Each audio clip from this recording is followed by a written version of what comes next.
पहली बार इस्लाम का भारत में आक्रमण इराक के सुल्तान के द्वारा। उसके सेनापति पहली बार भारत में आक्रमण किया। दाहिर के दो पुत्री का किडनैप किया था। इसी तरह से पहली बार इस्लाम भारत में आया। मेरे चैनल में आपका स्वागत है। इतिहास के पन्नों से आज हम देखेंगे भारत में पहली बार इस्लाम का आक्रमण और भारत में पहली बार इस्लाम का शुरुआत। हम लोग जानते हैं कि भारत में इस्लाम का स्थापन हुआ है 1206 साल में कुतुबुद्दीन ऐबक के द्वारा। लेकिन भारत में पहली बार इस्लाम आया है 712 ईस्वी में।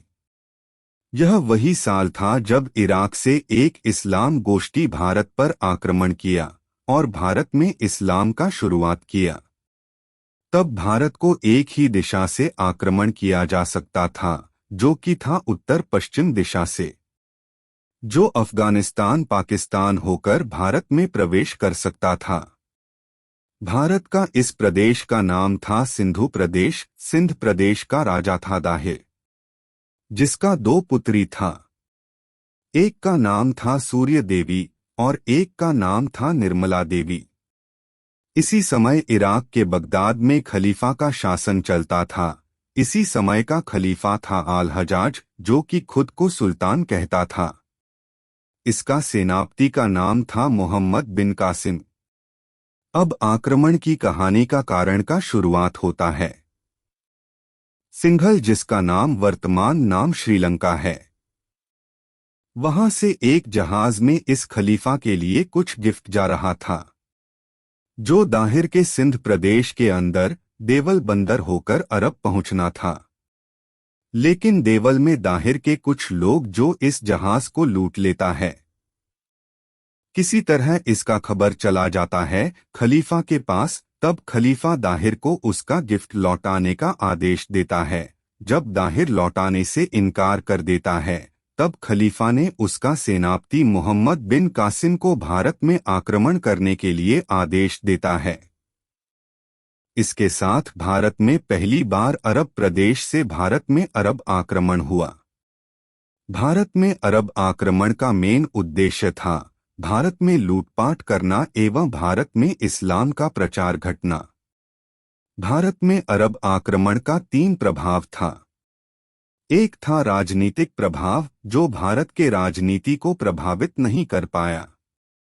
दूसरा था आर्थिक प्रभाव, जिसके अंदर भारत में खजूर का चाष बढ़ा और भारत में ऊंट का पालन शुरू हुआ।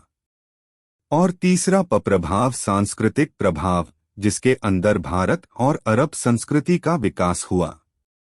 भारत में इस्लाम संस्कृति का प्रसार हुआ और भारत में मैथ, साइंस, एस्ट्रोलॉजी का विचार का आदान प्रदान हो। मोहम्मद बिन कासिम ने भारत में पहली बार जो स्वर्ण मुद्रा चलाया था, जिसका नाम दिया था दिरहम कॉइन। भारत में कासिम ने पहली बार जीजिया कौर का चालू किया था।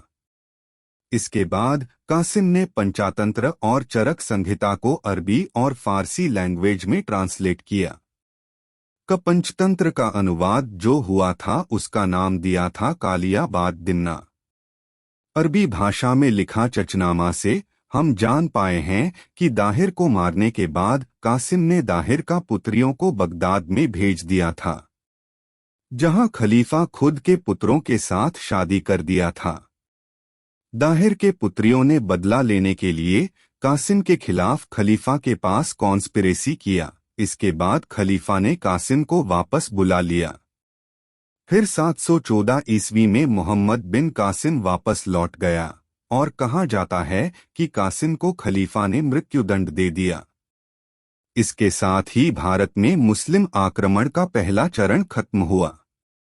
इसके बाद 200 से 300 साल तक भारत में कोई मुस्लिम आक्रमण नहीं हुआ। कैसा लगा आपको यह इतिहास का चैप्टर? कमेंट जरूर करना, सब्सक्राइब जरूर करना। आपका महत्वपूर्ण समय देने के लिए धन्यवाद।